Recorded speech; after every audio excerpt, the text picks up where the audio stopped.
Saudara-saudaraku yang dikasihi di dalam nama Tuhan, saat ini kita akan merenungkan firman Tuhan sebagai perenungan kita, supaya kita bisa berjalan bersama dengan Tuhan hari ini. Baik, sebelum kita memulai merenungkan firman Tuhan, mari kita berdoa. Bapa kami yang bertahta dalam kerajaan sorga, kami mengucapkan puji syukur dan terima kasih Tuhan memberkati kami, menyertai kami. Saat ini kami akan merenungkan firman Tuhan, kiranya Engkau memberkati kami, supaya kami dikuasai oleh kuasa Roh Kudus dan kami boleh menjadi pelaku firman Tuhan, dan kami terberkati melalui firman Tuhan. Bapa di sorga, kiranya Engkau memimpin kami. Ampuni kami dari dosa dan pelanggaran kami. Doa ini kami persembahkan dengan percaya di dalam nama Yesus, Tuhan dan Juru Selamat kami. Amin. Baik, saudara-saudaraku yang dikasihi dalam nama Tuhan, saat ini kita akan membuka Alkitab kita di dalam buku Lukas pasal 17. Lukas pasal 17 mulai ayat yang ke-11 tentang satu perikop cerita tentang 10 orang kusta. Dicatat oleh Dr. Lukas atau Tabib Lukas. Dan cerita ini dimulai, dikisahkan di dalam perjalanan Yesus ke Yerusalem. Yesus itu menyusuri perbatasan Samaria dan Galilea. Dan ketika ia memasuki suatu desa, datanglah 10 orang kusta menemui dia, dan mereka tinggal berdiri agak jauh. Kenapa orang kusta ini berdiri agak jauh dengan Yesus? Karena budaya pada waktu itu, orang-orang yang kena sakit kusta, dia tidak boleh tersentuh, ya. Karena salah satu kata najis, salah satu adalah ketika seorang bersentuhan dengan orang sakit kusta. Bahkan catatan di dalam kebudayaan atau kebiasaan dari orang-orang Yahudi, bahwa kalau kena angin yang mengarah ke mereka harus berapa puluh meter. Karena kalau terlalu dekat, kena anginnya pun, maka orang yang sehat pun terkena najis daripada orang Samaria. Jadi kita terkena orang yang sakit kusta ini. Nah, kita bisa mengerti sekarang kenapa orang kusta ini berdiri jauh-jauh dari Yesus. Karena penyakit kustanya, dan penyakit kusta ini adalah penyakit yang menular. Itulah sebabnya mereka berdiri jauh-jauh. Kalau bersentuhan, najis. Kena anginnya saja bisa najis. Jadi 10 orang kusta berdiri jauh-jauh, dan kita tahu bahwa penyakit kusta ini di zaman itu tidak ada obatnya. Mereka cenderung bahwa ini bagaikan hukuman dari Tuhan.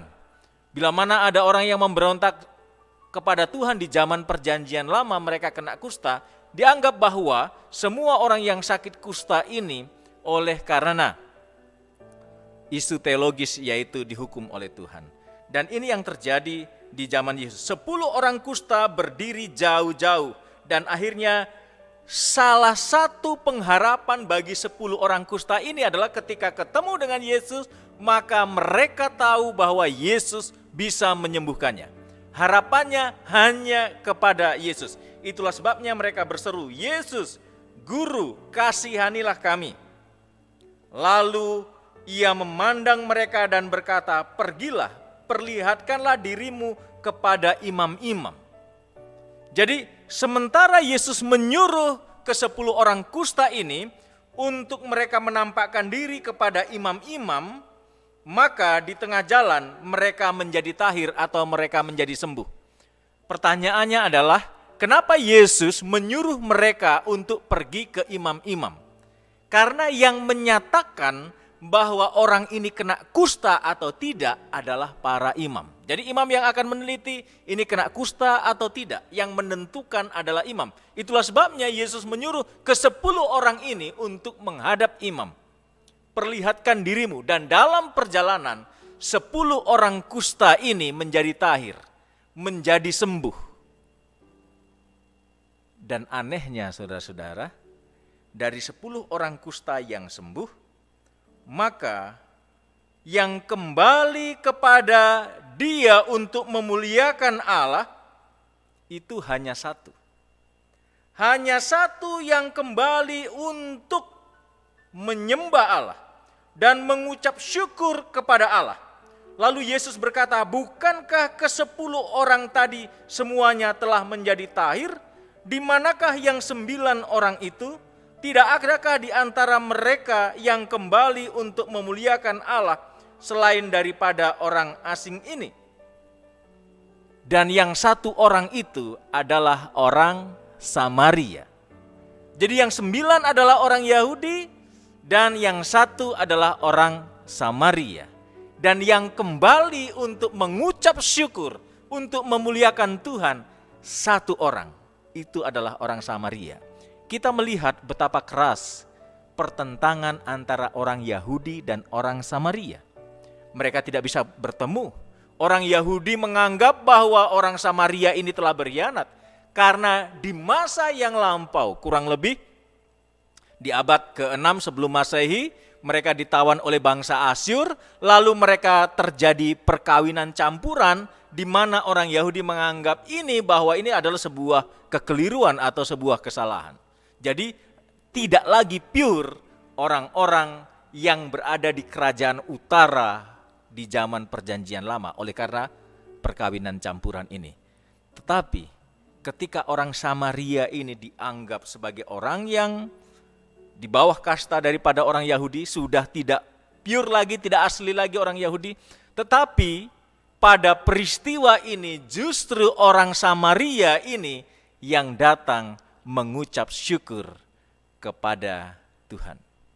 Saudara-saudaraku, apa yang mau saya tekankan dalam renungan ini? Bahwa di dalam mengucap syukur itu bukan sebatas kalau saya sudah beragama, saya sudah benar sehingga saya di agama tertentu lalu saya sudah tidak perlu mengucap syukur lagi.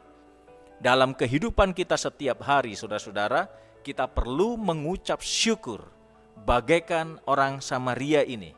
Yang dia mendapat mujizat kesembuhan, dia menjadi orang yang selalu mengucap syukur. Sebagaimana dinasihatkan oleh firman Tuhan, mengucap syukur dalam segala hal. Mengajar kepada kita dalam keadaan apapun kita mengucap syukur kepada Tuhan. Semua berkat Tuhan, semua yang diberikan kepada kita, kita percaya bahwa Tuhan adalah yang memelihara kita. Itulah sebabnya kita datang untuk mengucap syukur. Tidak cukup hanya kita berada di merek agama tertentu, tetapi kita harus mengucap syukur di dalam segala hal. Inilah firman Tuhan yang saya bisa sampaikan pada saat ini. Kiranya Tuhan memberkati kita. Amin.